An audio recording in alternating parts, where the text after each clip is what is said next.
എനിക്ക് തോന്നുന്നു എപ്പോഴും വിവാദത്തിലുള്ള ഒരു പോഷകവസ്തു പ്രോട്ടീൻ തന്നെയാണ്. അതുപോലെ വിവാദമുണ്ടാക്കുന്ന മറ്റൊന്നാണ് പ്രോട്ടീൻ സപ്ലിമെൻറ്റുകളും പ്രോട്ടീൻ പൗഡറുകളും. അപ്പോൾ നോക്കിക്കഴിഞ്ഞാൽ നമ്മൾ കഴിക്കുന്ന ഭക്ഷണത്തിൽ ഏറ്റവും പ്രാധാന്യമായിട്ട് വരുന്ന 3 പോഷകങ്ങളാണ്. ഒന്ന് എല്ലാവർക്കും അറിയാം, അന്നജം, 2 പ്രോട്ടീൻ, 3 ഫാറ്റ്. ഒരു കാലഘട്ടം വരെ മനുഷ്യൻ്റെ ഏറ്റവും ഇഷ്ട പോഷകങ്ങളിൽ ഒന്ന് തീർച്ചയായിട്ടും അന്നജം തന്നെയായിരുന്നു. അതിൻ്റെ പ്രധാനപ്പെട്ടാണ് അത് പ്രൊവൈഡ് ചെയ്യുന്ന കാലറിയാണ്. പ്രോട്ടീനെ വളരെ പ്രാധാന്യം കൊടുത്തിരുന്നില്ല എന്ന് മാത്രമല്ല, കൊഴുപ്പിനെ വളരെ ഭയത്തോടെയാണ് കണ്ടുകൊണ്ടിരുന്നത്. പക്ഷേ പുതിയ പഠനങ്ങളും നമ്മുടെ ജീവിതത്തിലുണ്ടായ മാറ്റങ്ങളും ഉണ്ടാക്കിയ ഏറ്റവും വലിയ ഒരു പൊളിച്ചെഴുത്ത് എന്താണെന്ന് നോക്കിക്കഴിഞ്ഞാൽ ഇന്ന് അന്നജം തഴയപ്പെടുന്നൊരവസ്ഥയിലോട്ടാണ്. അതിന് പ്രധാനപ്പെട്ട കാരണമുണ്ട്. കാരണം നമ്മളുടെയൊക്കെ തന്നെ ജീവിതം ഒട്ടും ആക്ടിവിറ്റി സെൻട്രിക് അല്ലാത്ത കുറച്ചും കൂടി ഒരു ഡെസ്ക് ടൈപ്പ് ഓഫ് ജോബുകളിലോട്ട് കംപ്ലീറ്റ് ആയിട്ട് ഷിഫ്റ്റ് ചെയ്തു. So we don't require that much of calories. ഇവിടെ മുൻനിരയിൽ വന്നുകൊണ്ടിരിക്കുന്ന ഏറ്റവും പ്രധാനപ്പെട്ട പോഷകവസ്തു ഒരു സംശയം വേണ്ട പ്രോട്ടീനാണ്. അതോടൊപ്പം തന്നെ നല്ല കൊഴുപ്പുകളെ വളരെയധികം ബഹുമാനത്തോടെ പ്രാധാന്യത്തോടെ ഇന്ന് ശാസ്ത്രലോകം കാണാൻ തുടങ്ങിക്കഴിഞ്ഞു. നമ്മൾ ഇന്ന് സംസാരിക്കാൻ പോകുന്നത് ഇതിൻ്റെ ചില വസ്തുതകളും സത്യങ്ങളുമാണ്. നമ്മുടെ ഭക്ഷണത്തിൽ ശരിയായ അളവിൽ ശരിയായ ക്വാളിറ്റിയുള്ള പ്രോട്ടീൻ ഉൾപ്പെടുത്തിയാൽ എന്താണ് ബെനിഫിറ്റ്? വളരെയധികം ബെനിഫിറ്റുകൾ പറയാനുണ്ട്. പക്ഷേ എനിക്ക് തോന്നുന്നത് ഈ കോണ്ടെക്സ്റ്റിൽ ഈ ഒരു കാലഘട്ടത്തിൽ ഓർക്കേണ്ട ഏറ്റവും പ്രധാനപ്പെട്ട 3 ബെനിഫിറ്റാണ്. ഒന്ന് ഇൻസുലിൻ സെൻസിറ്റിവിറ്റിയാണ്. നിങ്ങൾക്കറിയാമായിരിക്കും, ഒരുപക്ഷെ ഇന്ന് നമ്മുടെ നാട്ടിലെ ഒരു ഭൂരിപക്ഷം ആൾക്കാരും ഇൻസുലിൻ റെസിസ്റ്റൻസ് ഉള്ളൊരു കണ്ടീഷനുള്ള ആൾക്കാരാണ്. പലർക്കും ഇതറിയില്ല. അതിൻ്റെ പ്രധാനപ്പെട്ട കാരണം ബ്ലഡിലെ ഇൻസുലിൻ ലെവൽസ് പലപ്പോഴും നോക്കാറില്ല. ഒരു റുട്ടീൻ ചെക്കപ്പിലോ അല്ലെങ്കിൽ പല സ്ക്രീനിങ് മെത്തേഡ്സിലോ ഇൻസുലിൻ ലെവൽസ് നോക്കാറില്ല. നമ്മളുടെ ഫാസ്റ്റിംഗ് ഇൻസുലിൻ ലെവൽ 5 to 7 യൂണിറ്റ്സിന് മുകളിലാണ് എന്നുണ്ടെങ്കിൽ അതൊരു ഗൗരവമുള്ള മെറ്റബോളിക് ഡിസോർഡേഴ്സിൻ്റെ, പ്രമേഹവും രക്തസമ്മർദ്ദവും അമിതവണ്ണവും ഹൃദ്രോഗം പോലെയുള്ള ഗൗരവമുള്ള മെറ്റബോളിക് ഡിസോർഡേഴ്സിൻ്റെ തുടക്കമാണ്. ഭക്ഷണത്തിൽ ശരിയായ അളവിൽ പ്രോട്ടീൻ ഉൾപ്പെടുത്തുമ്പോൾ പഠനങ്ങളെല്ലാം പറയുന്നത് ഇൻസുലിൻ പ്രോപ്പറായിട്ട് റെസ്പോണ്ട് ചെയ്യുന്നു. ഇൻസുലിൻ്റെ സെൻസിറ്റിവിറ്റി വളരെ എഫക്റ്റീവ് ആവുന്നു. കാരണം അവിടെ കാർബോഹൈഡ്രേറ്റ് റിച്ച് ഡയറ്റ് അല്ല, ഒരു പ്രോട്ടീൻ സെൻട്രിക് ഡയറ്റാണ്.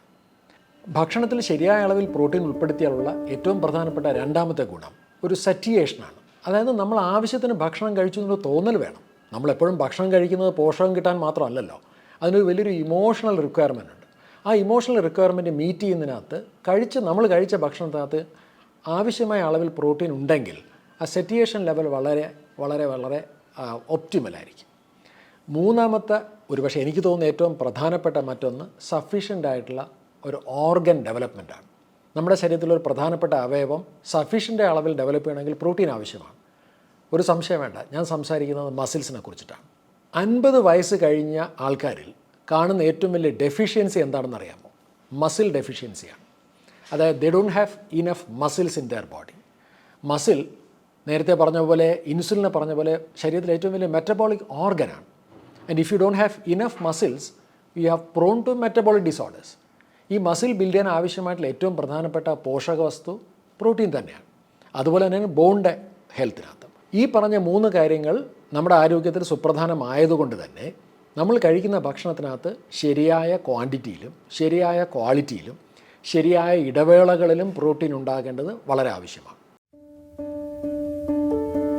ഒരു 50-60 വർഷം മുമ്പത്തെ ഒരു ന്യൂട്രീഷണൽ സയൻസ് എടുത്ത് നോക്കിയാൽ അന്നത്തെ ഏറ്റവും പ്രധാനപ്പെട്ട വെല്ലുവിളി കഴിക്കുന്ന ഭക്ഷണത്തിൽ ആവശ്യമായിട്ടുള്ള ഊർജ്ജമില്ല എന്നുള്ളത്. ഒരു കാലറി ഡെഫിഷ്യൻസി ആയിരുന്നു എമ്പാടുമുണ്ടായിരുന്നൊരു പ്രോബ്ലം. അപ്പോൾ അതുകൊണ്ട് തന്നെ പ്രോട്ടീൻ അത്രമാത്രം ഒരു കീ ഏരിയ, ഒരു ഫോക്കസ് ആയിരുന്നില്ല.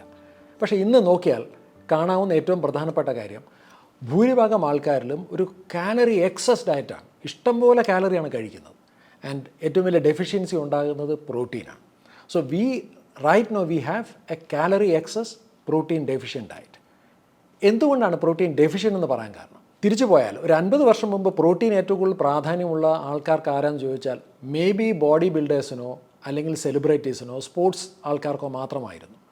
പക്ഷേ ഇന്ന് ഡെഫിനിഷൻസും അപ്രോച്ചസും സയൻസും മാറി. ഒരു വ്യക്തിയുടെ പ്രോട്ടീൻ്റെ ഇൻടേക്കിനൊരു വ്യക്തമായ അളവുണ്ട്. അത് നമ്മുടെ ശരീരഭാരത്തിന് അടിസ്ഥാനമാക്കിയാണ്. ഒരു 1.6 to 2.2 ഗ്രാം പെർ കിലോഗ്രാം ആണ് നമ്മളുടെ എല്ലാവരുടെയും ഇന്നത്തെ ഒരു ദിവസത്തെ പ്രോട്ടീൻ ഇൻടേക്കിൻ്റെ ക്വാണ്ടിറ്റി റിക്വയർമെൻറ്റ്.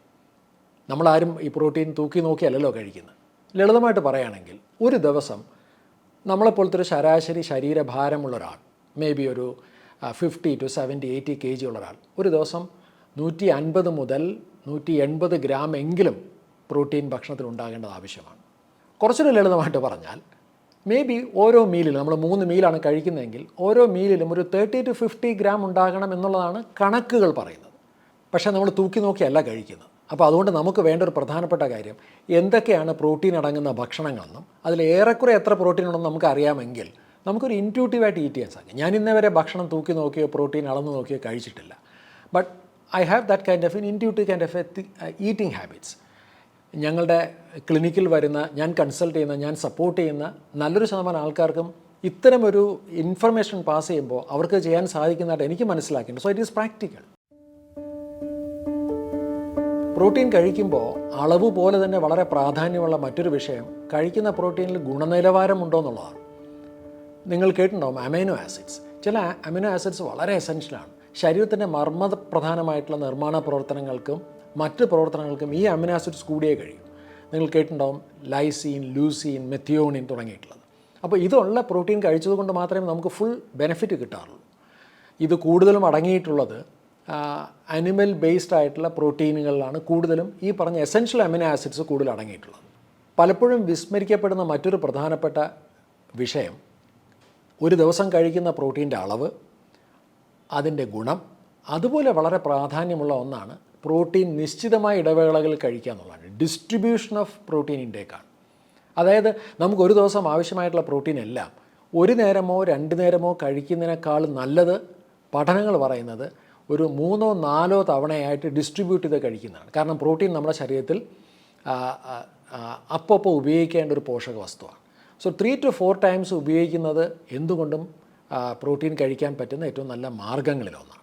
നമ്മൾ കഴിക്കുന്ന പ്രോട്ടീൻ്റെ അളവും നമ്മൾ കഴിക്കാൻ പറ്റുന്ന പ്രോട്ടീൻ്റെ നമ്മുടെ ചോയ്സസ്. ഇപ്പോൾ നമ്മളെ സംബന്ധിച്ച് ചോയ്സസ് ഉള്ളത് നമുക്ക് കടല, പയർ തുടങ്ങിയിട്ടുള്ള ലെൻറ്റിൽസ് കഴിക്കാം, ദാല് കഴിക്കാം, നട്ട്സ് കഴിക്കാം, സീഡ്സ് കഴിക്കാം.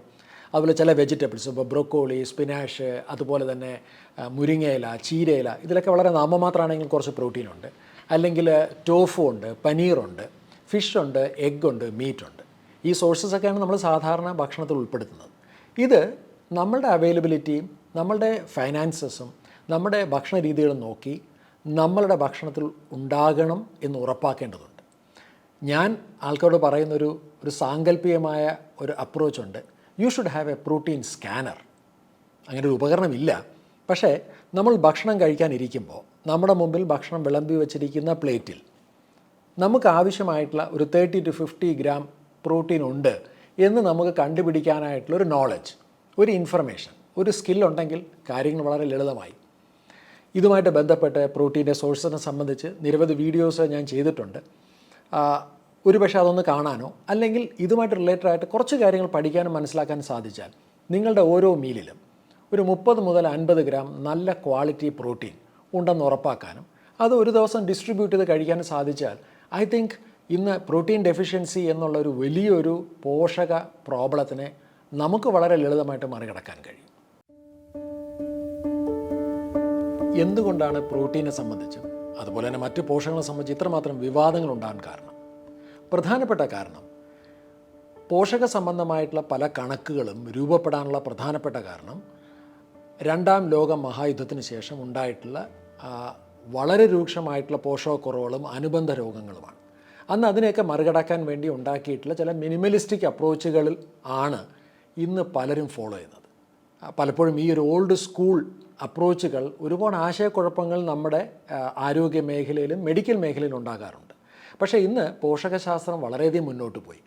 ഇപ്പോൾ ഞാൻ നേരത്തെ സംസാരിച്ച ഒരു പ്രോട്ടീൻ സെൻട്രിക് ആയിട്ടുള്ളൊരു ഡയറ്റ്, അല്ലെങ്കിൽ കാലറി റെസ്ട്രിക്റ്റഡ് ആയിട്ടുള്ള കുറച്ചും കൂടി മെറ്റബോളിക്കലി സേഫ് ആയിട്ടുള്ള ഡയറ്റിനെ കുറിച്ചിട്ടുള്ള ഇഷ്ടംപോലെ പഠനങ്ങൾ ഇന്ന് മെറ്റീരിയൽസുകളൊക്കെ തന്നെ ഇന്ന് ഗൂഗിളിലും ഗൂഗിൾ സ്കോളറിലും പബ്മെഡിലൊക്കെ അവൈലബിൾ ആണ്.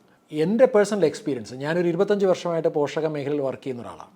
ഞാൻ ഇന്നേ വരെ പ്രോട്ടീൻ അമിതമായി കഴിച്ച് ഗൗരവമുള്ള ആരോഗ്യ പ്രശ്നങ്ങളുള്ള ഒരാളെ ഇതുവരെ എനിക്ക് കാണാൻ സാധിച്ചിട്ടില്ല. എന്നാൽ അമിതമായി കലോറി കഴിച്ച് കുടവയറും അമിതവണ്ണവും പ്രമേഹവും രക്തസമ്മർദ്ദവും ഹൃദയ സംബന്ധമായിട്ടുള്ള രോഗങ്ങളുള്ള ആൾക്കാരെയാണ് നമ്മൾ ഏറ്റവും കൂടുതൽ കണ്ടുമുട്ടുന്നത്. ഞാൻ പറഞ്ഞതിൻ്റെ അർത്ഥം പ്രോട്ടീൻ സംബന്ധിച്ച് ഒരു ശാസ്ത്രീയമായ സമീപനമില്ലാതെ എന്തും ചെയ്യണം എന്നല്ല ഞാൻ ഉദ്ദേശിച്ചത്. എനിക്ക് തോന്നുന്നത് ഈ പ്രോട്ടീനെ പോലെ തന്നെ പല കാര്യങ്ങളിലും ഇത്തരമൊരു കൺഫ്യൂഷൻ ഉണ്ടാകാനുള്ള പ്രധാനപ്പെട്ട കാരണം നമ്മുടെ സമൂഹം ഇത്തരം വിഷയങ്ങളൊരു ആധികാരികമായിട്ടുള്ളൊരു അഭിപ്രായം, ഒരു ഗൈഡൻസ് പലപ്പോഴും ചോദിക്കുന്നത് മെഡിക്കൽ ഡോക്ടേഴ്സിനോടാണ്. തീർച്ചയായിട്ടും അത് നല്ല കാര്യം തന്നെയാണ്, യാതൊരു സംശയവുമില്ല. പക്ഷേ problem medical doctors R poorly trained on nutrition. കാരണം അവരുടെ കോർ ഏരിയ മെഡിക്കൽ മേഖലയാണ്, പോഷകശാസ്ത്രമല്ല. പക്ഷേ നിർബന്ധിതമായും കാരണം ഒരു റിപ്ലൈ പറയേണ്ടത് ആവശ്യമാണ്. അപ്പോൾ ഇത്തരത്തിൽ പോഷക മേഖലയിൽ നടക്കുന്ന ഏറ്റവും പുതിയ പഠനങ്ങളും ഏറ്റവും ശാസ്ത്രീയമായ പഠനങ്ങളും ഒരുപക്ഷെ അവരുടെ കയ്യിൽ എത്താത്തത് കൊണ്ട് തന്നെ പലപ്പോഴും ഇത്തരത്തിലുള്ള ഗൗരവമുള്ള ആശയക്കുഴപ്പങ്ങൾ ഉണ്ടാകുന്നതായിട്ട് ഞാൻ എൻ്റെ പ്രൊഫഷണൽ എക്സ്പീരിയൻസിൽ കണ്ടിട്ടുണ്ട്.